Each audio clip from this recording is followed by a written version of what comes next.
My name is Greg, and I help people drink less. In this video, I'm going to show you a great technique which you can put to work immediately and drink less tonight. First, I'm going to give you some important background information so that you understand the habit cycle that drives drinking. A habit is a type of feedback loop with four elements: the cue, the urge, the drink, and the reward. So what's going on when you usually drink? Are you getting home from work or sitting down to dinner? Maybe it's being around other people that are drinking, or just the time, 6:30 p.m. And how are you feeling when you first drink? Bored? Anxious? So any of these things, associated activities, things in the environment, and internal emotional states, all can serve as cues that trigger the habit cycle. An urge is an actual physiological reaction to those cues. You subconsciously observe them, and your brain knows from past experience that when these things happen, it gets a reward. And so it gives you a shot of dopamine to kick you into high gear to make sure that you don't miss out on this golden opportunity to get that reward. So drinking, that's just the action that you take in response to the urge, which gets you the reward, the pleasure associated with the drink, the taste, the carbonation or coldness, and also the effect of the alcohol, namely the buzz. And in addition to that, there's another thing happening. Your brain mistakenly thinks that alcohol is important to your survival. And so when you get some of it, it gives you another shot of dopamine. And in this context, it's accentuating the pleasure a little bit, but more importantly, it's creating and reinforcing the association between the reward and the conditions which preceded it. To drink less is simple.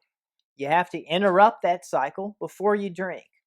And the way to do this is by what I refer to as allowing the urge.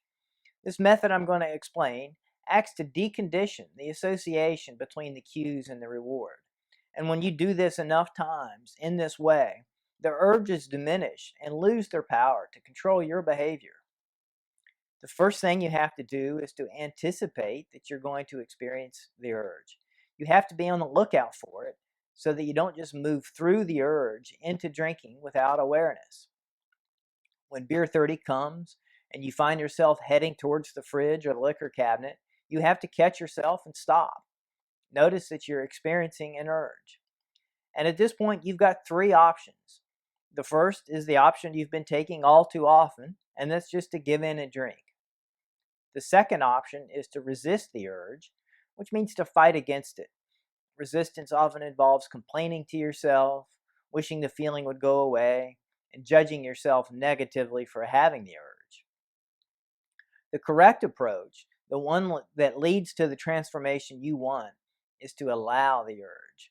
This means to open up to it, to breathe into it. Drop the self-talk and put your attention onto the sensations in your body. Things to look out for include a heightened energy level. You may notice some extra spit in your mouth or feel something happening in your belly. And there may be sensations of pressure or tingling, warmth, or coolness. In order to keep your attention on your body, it helps to describe to yourself the sensations you're having and notice how they come in a wave. Think of yourself as surfing the wave of sensation with an attitude of curiosity. What will happen is that eventually the waves will pass and the urge will dissipate. It might take 2 minutes, or it could take as long as 25 minutes. However long it takes, ride it out.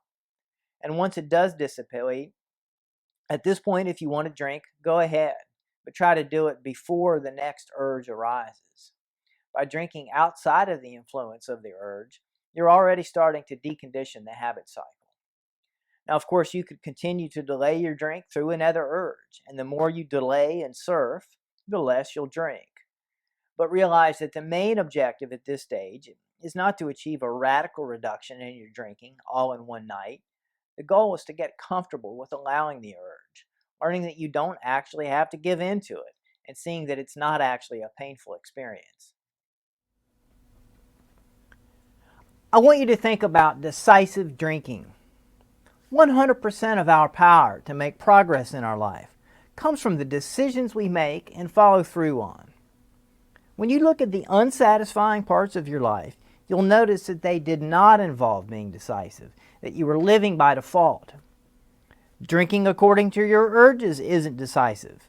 When the decisions to be made are being made unconsciously, based on the emotion of the urge, every time you do this, you're just making the urges stronger. But when you make a practice of allowing the urge, like I describe in this video, and drinking when the thinking, planning, deciding version of you just wants to enjoy a drink or two, the urges get weaker over time. So be decisive and try out this process the very next time you expect to drink. For people that are serious about taking charge of their drinking, I offer a free consult call. I can help you perfect this urge process, and I'll show you the big picture of what decisive drinking can do for your life. This call is a powerful way to spend an hour, and it could change the shape of your future. You can click the button below the video to schedule your call now.